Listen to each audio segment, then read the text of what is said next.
Hey, in this video we're taking a look at a new plugin from Native Instruments, the Stradivari Violin, which is a Kontakt sample library that focuses on sampling a single violin. So it's mainly for a single violin solo performance and not like a quartet or an ensemble or anything like that. So here's what it looks like when you load it in Kontakt. Fairly simple, kind of elegant interface. It comes in two flavors. You have the multi-mic, and if I open up the little mixer here, you can choose between mixing in close, mid, and far. And then you can bring up some room noise as well. And then we're going to cover all the different variations and the ways you kind of play the instrument down here. But let's just listen to the kind of raw instrument without changing any of the settings.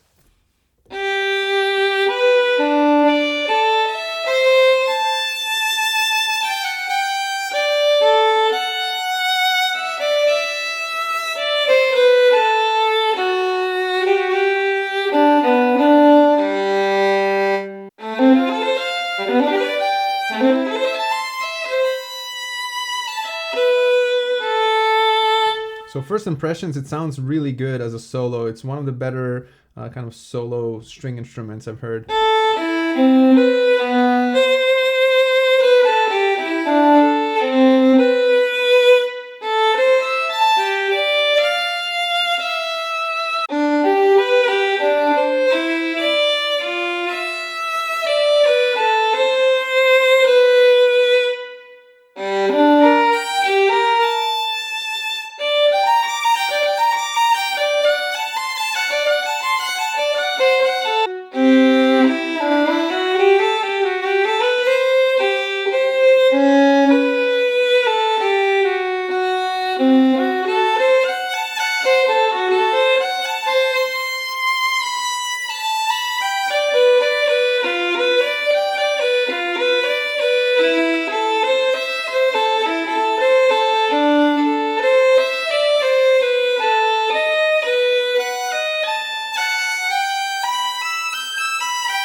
And by default, the mod wheel is assigned to the dynamics.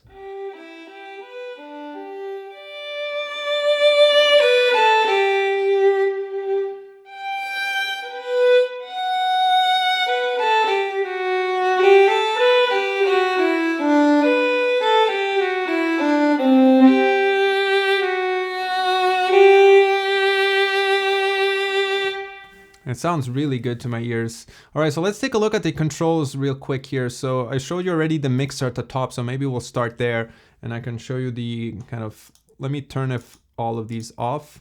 So let's just listen to the close one.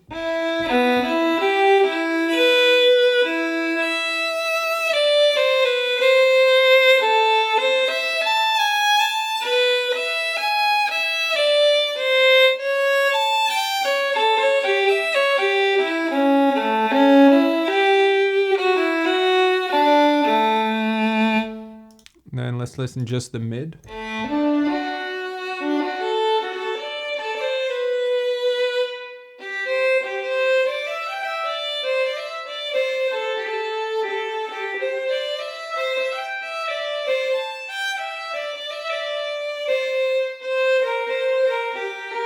And just the far.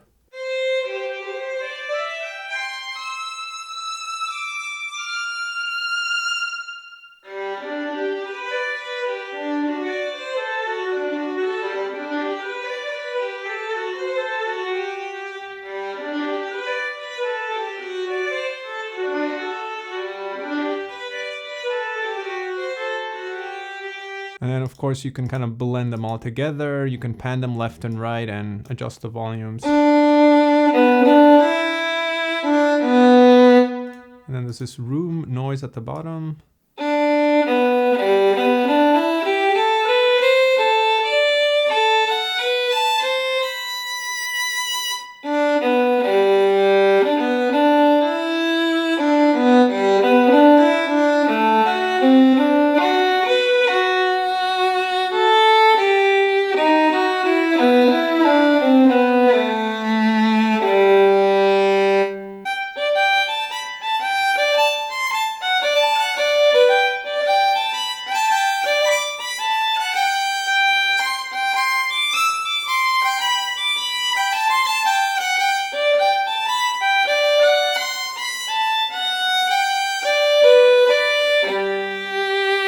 So if I bring up the details for the dynamics and vibrato, we have different settings here. So again, dynamics are controlled by the mod wheel by default. So it goes from double piano to double forte, or however that's called.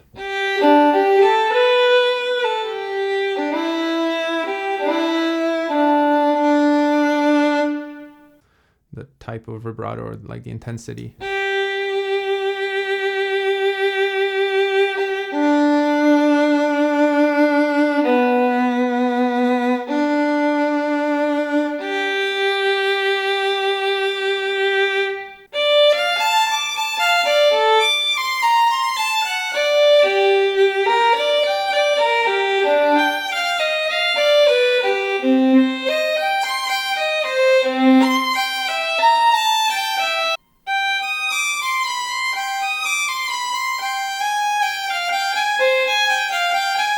All right, let's get out of this window. And then in the middle here, you have 8 different kind of key triggered settings that you can define for different types of playing.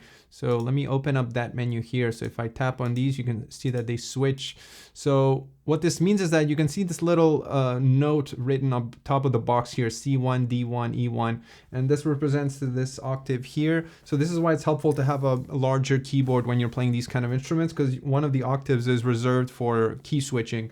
So for example, so far we've been in this like virtuoso. You can switch to the second preset, and the third, and then pizzicato.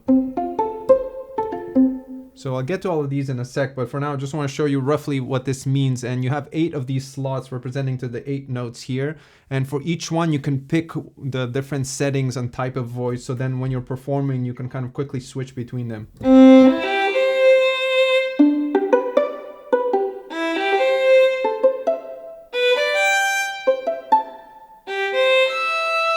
All right, so that's the gist of that. So now we can go through all the different settings. So once you pick one of these boxes here, you have different settings for the types, and they're all kind of categorized. So you have the long sustain, you have long marcato, you have détaché,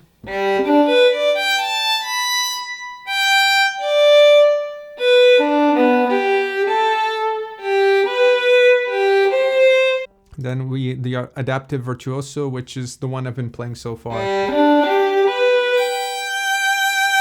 And then here you can choose the sort of legato style, so you can make it so that it's portamento when you play legato. And for all of these, as she mentioned, there's this con sordino, which I believe is the little mute that they put on the bridge or below the bridge to kind of dampen the sound a bit. But if there's any real violin players in the comments, let me know if that's wrong. Basically, it just gives you a slightly different timbre is how you can practically think of it. If I turn it off, so it's a slightly more kind of muted sound.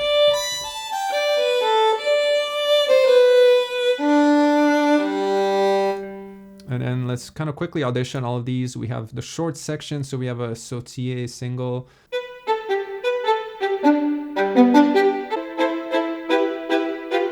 And speaking of sort of polyphony, some of these have more kind of obvious polyphony, like the pizzicato and this one that we're in now, whereas I can play more than one string at the same time. And the way the polyphony works in the virtuoso adaptive one is a little confusing. I'm not actually sure what's going on, but you don't get like intuitive chords. For example, if I play a chord, it doesn't always trigger. You have to like... You see there, it doesn't always trigger. But if I hit them like almost exactly at the same time, then you can get that interval. But if, for example, if I hold a note down and then hit another note, it switches to it because it has this like legato. So it kills the previous one as if the person kind of moved their bow to the other side. So I'm not sure if there's an intentional kind of realism built in so that it mimics more naturally how a violinist would play. Yeah, so they probably did this on purpose, I'm imagining, to kind of mimic like this specific setting here is more geared towards playing solo melodic lines rather than playing intervals, even though you can.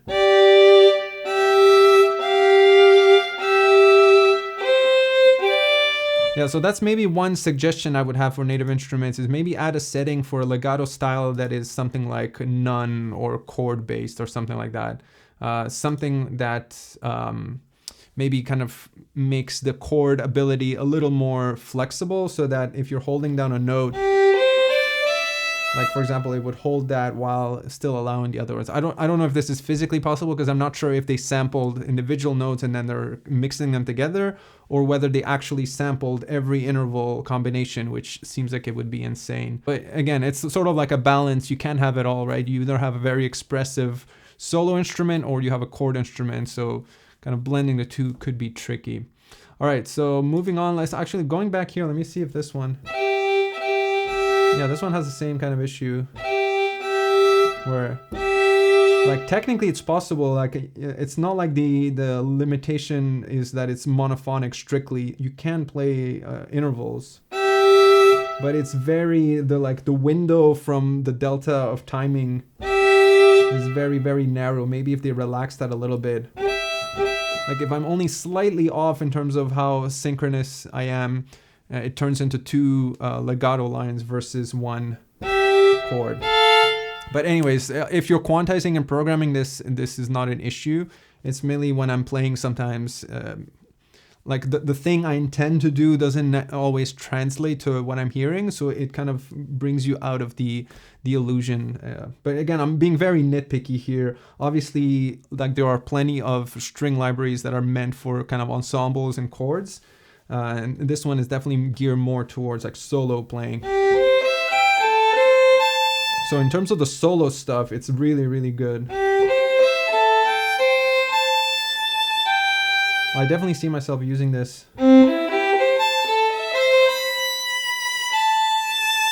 Yeah, definitely one of the better, like purely solo.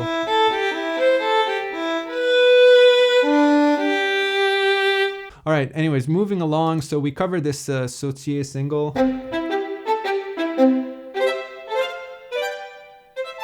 Spiccatissimo. So this sounds like a small spiccato.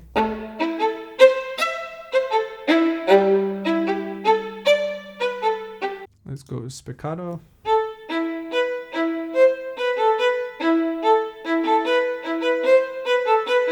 Quickly go through these. We have staccato.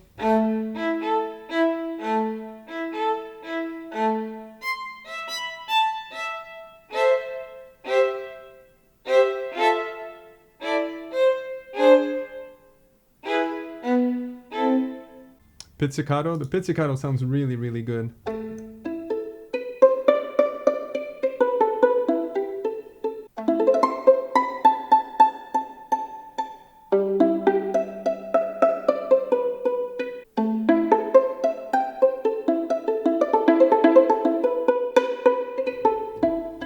I don't know if this this is probably a little too crazy for like a violinist to actually play, because you have to like pick one string at a time, so you probably can't do crazy stuff like. But I like doing it because it reminds me of like a dulcimer or like a harp or something.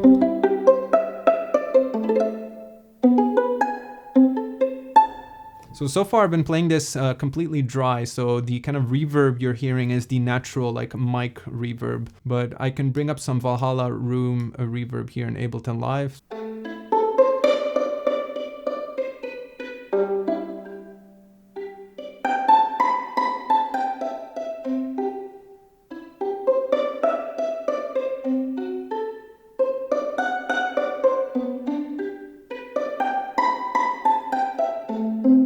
Keep going here. So we have this expressive section. So here you get things like the tremolo.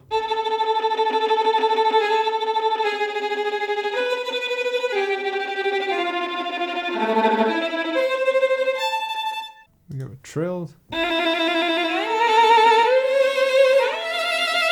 Switch the ricochet.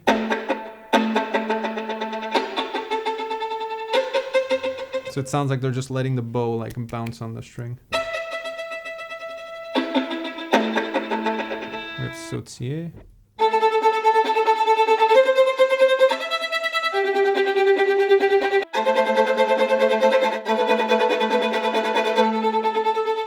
You see here that, again, that not to nitpick too much on the interval stuff, but I feel like that's the only kind of critique I have of this instrument. Otherwise, it sounds amazing, and I would definitely see myself using it for the solo stuff. But it's that little subtle thing, if they can fix that in like a patch or something, where some of them, like for example, let me show you here what I mean with the interval stuff. Like if I start off playing interval here, it sounds great, right? So now let's say you wanted to play something where the bottom note stays the same, but the top note goes down. So like, here we go. So you see that? So in order for me to play that smoothly, going from ninga, ninga, ninga, ninga, ninga, I would have to let go and then re-trigger the notes at the same time. And again, it's hard. You have to be very precise.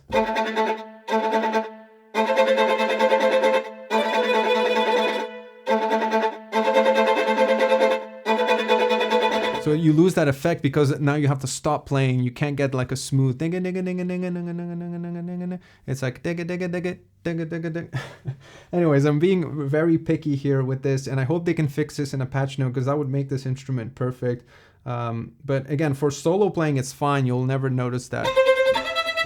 And for occasional single intervals, it's fine. And obviously, if you're just painting in MIDI, it's fine as well. So we have a crescendo dynamic here.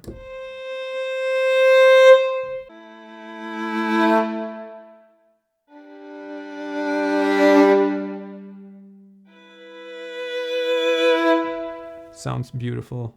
Diminuendo short.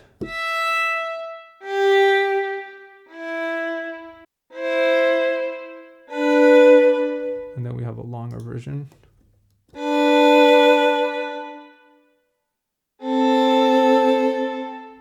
Sounds absolutely perfect.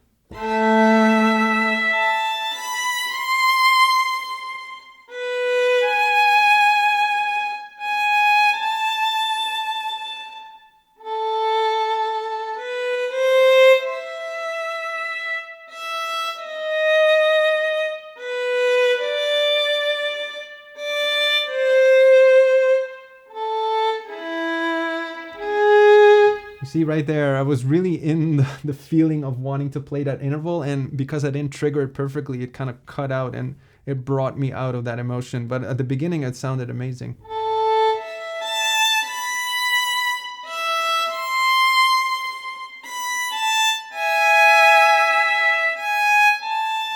Yeah, that's the effect I wanted. Did you hear that? Like that beautiful interval. But if I don't trigger it perfectly, it cuts out and it's a little frustrating.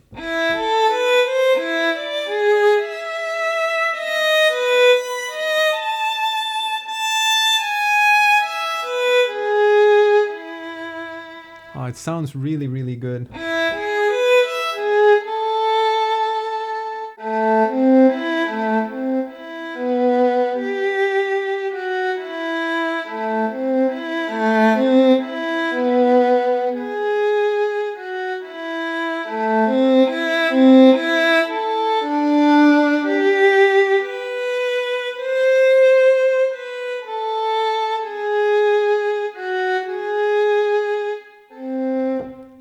You see there, I wanted that interval. That's what I wanted. Like a microsecond off and it cut it off. So yeah, Native Instruments, if you're listening, please find a way to fix that because that would make this instrument absolutely perfect.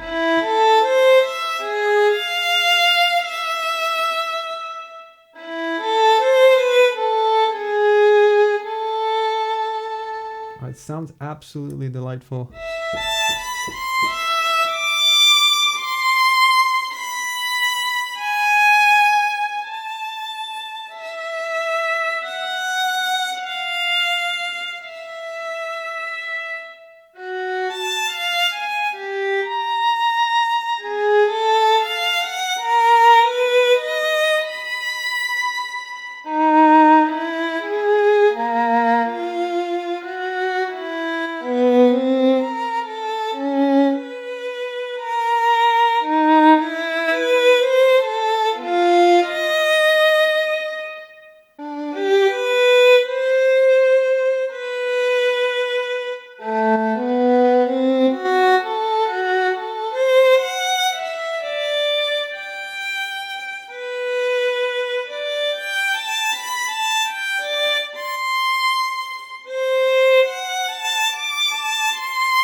That is absolutely amazing. Holy moly.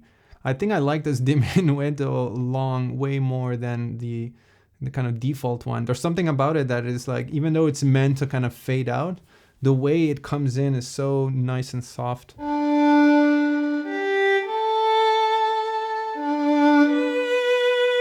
That is so good. There's so much emotion in there. Like, you don't hear the sample at all. You feel like you're kind of controlling a violinist, which is amazing. Let me try to play around with only the close one. Well, the far one is really cool because it has this like eerie atmosphere. It's almost like you walked into a giant empty hall and there's a violinist practicing in the distance. And you're just like sitting and the sun is coming in through the window and the violinist is in the distance practicing and you're just observing there. Let me add some reverb via Valhalla.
All right, let's move over to the last four here under the special categories. So we have sul pont,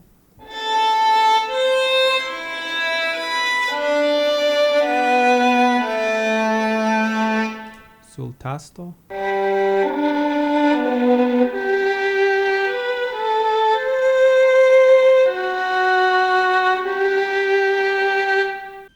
then we have harmonics,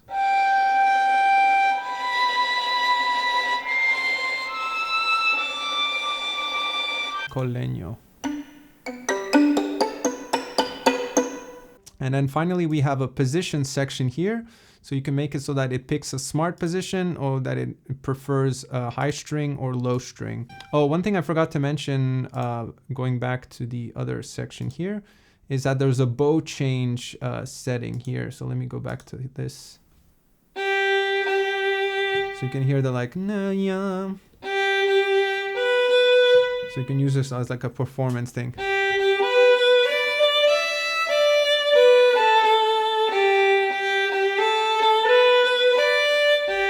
Because otherwise, if you try to trigger the same note twice, you get that. But if you want a kind of more natural,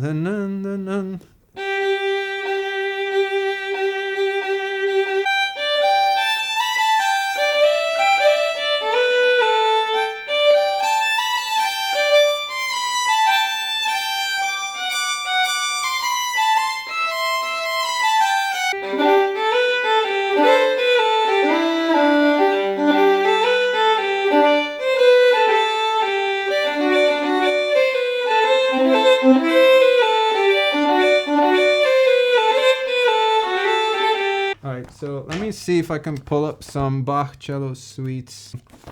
Even though this is for a cello, not a violin, but we'll make it work.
All right, I'm gonna wrap it up there. So hopefully this gives you a good idea of what this plugin sounds like and what you can do with it. Yeah, I think it's definitely worth it. Again, my only critique for it is the interval stuff I've been talking about. And this seems like it could be fixed in a patch because I don't think it's to do with sampling. It's just to do with how the samples are triggered, because as you can tell, like the ability to play those two notes at the same time is there. It's just the way they're triggered is way too sensitive. You have to really hit it on the dot.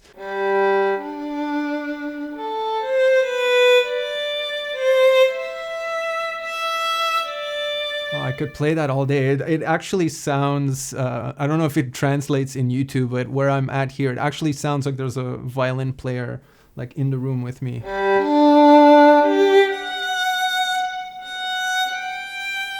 It's so good. Like, I think this sound is worth the price on its own, to be honest. And then the pizzicato is also really good. I mean, to be fair, a lot of the string libraries nail pizzicato. It's probably the easiest thing to sample because it's so short and kind of percussive. But even still, this one sounds really good.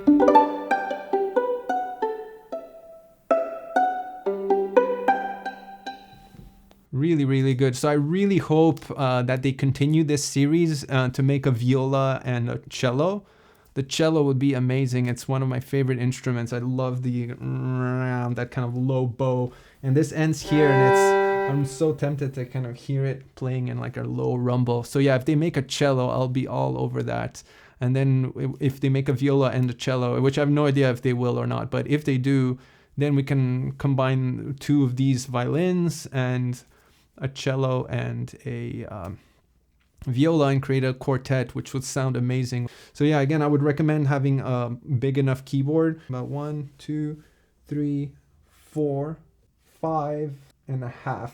So yeah, 6 octaves is ideal for this, because then you have the key switching, you have the ability to re-trigger the bow, and then you have the full instrument. You don't have to use. That's why 88 keys are useful. Some people are not sure why 88 keys are used in like modern studios, but this is one of the reasons. When you have these big sample libraries, not only can you spread out lots of different samples for like the pianos and kind of multi-percussion stuff, but for instruments like these, you have a lot of kind of key switching. So that's where it becomes useful. 2 thumbs up from me. All right. Thanks so much for watching. I'll catch you guys in the next.